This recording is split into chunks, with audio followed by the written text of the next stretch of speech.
Parliamentary party meeting Chandrababu Naidu పెట్టారు. అంతకుముందు ముగ్గురే ఉన్నప్పుడు పెట్టేవాళ్ళు ఆయన.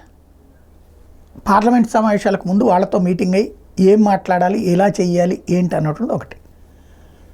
ఇక్కడ మనం రాజకీయాన్ని రాజకీయంగానే చేయాలి.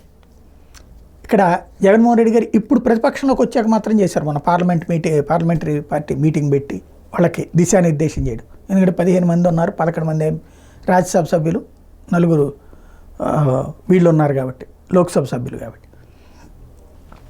ఇక్కడ గతంలో ఎప్పుడైనా నడిచినాయి అంటే ముఖ్యమంత్రిగా వచ్చిన తర్వాత చూస్తారు జనం.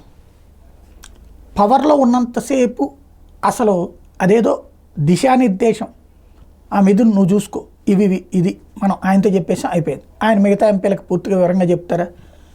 ఎవరికి తెలియదు. చెప్పరనినే రఘురామకృష్ణరాజు చెప్పింది. మెయిన్ ఒక మీటింగ్ అయినప్పుడు వాళ్ళందరితో ఇంటరాక్షన్ ఉంటుంది. ఇవాళ వచ్చారు ముఖ్యమంత్రిగా చంద్రబాబు ఉన్నారు, ఇప్పుడు పార్లమెంటరీ పార్టీ మీటింగ్ పెట్టారు.